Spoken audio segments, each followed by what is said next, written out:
This is ISPF panel. From here we will create and we can also delete the data sets. From here choose option 3, which means perform utility functions, and then we can select option 2, which means you can create and you can delete the data set.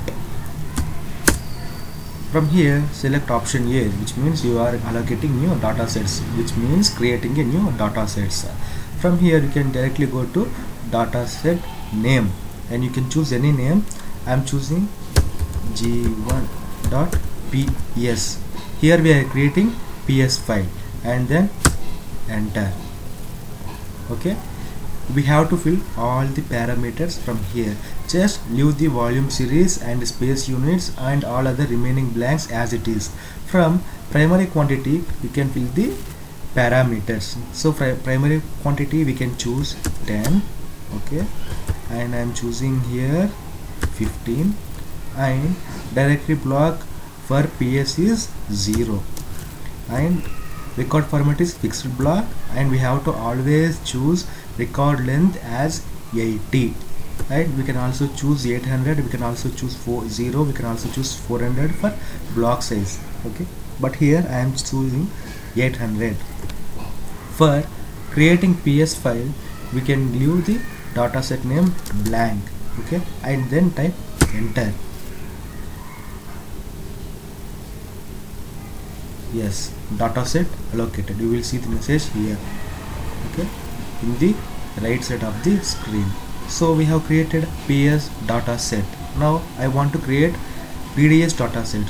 From here, from the same screen, I am selecting A, which means create dataset, and I am just changing ps to pds with the same name and enter.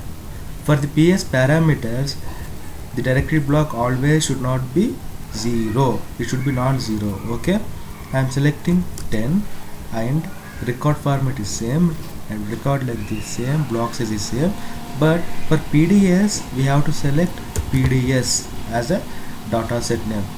Okay, for ps we can leave blank, but for pds and for other datasets we have to give the name, then enter.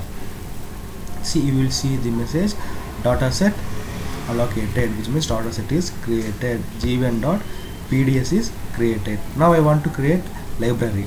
Similarly from the same screen I am selecting A and I am just changing the after the dot load. Okay, and enter, and now fill the parameters.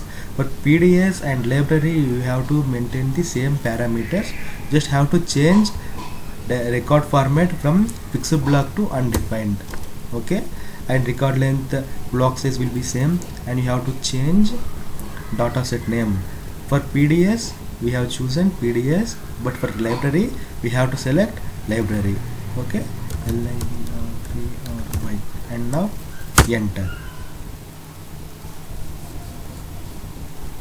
So dataset allocated. Fine, we have seen how we can create a dataset. Okay, but now we will see how we can browse the created datasets. Okay, so that we have to go to main ISPF panel.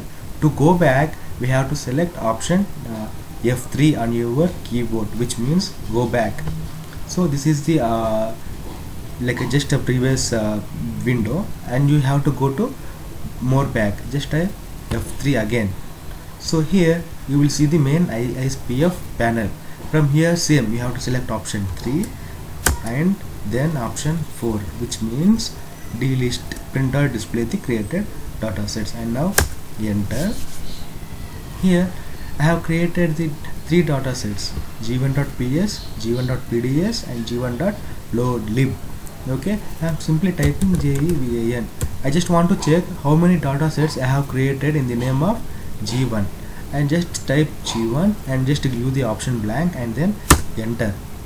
You will see how many datasets we have created. See, we have created g1.ps, g1.pds and g1.loadlib. This is the how we will create the datasets in ISPF panel. Thank you.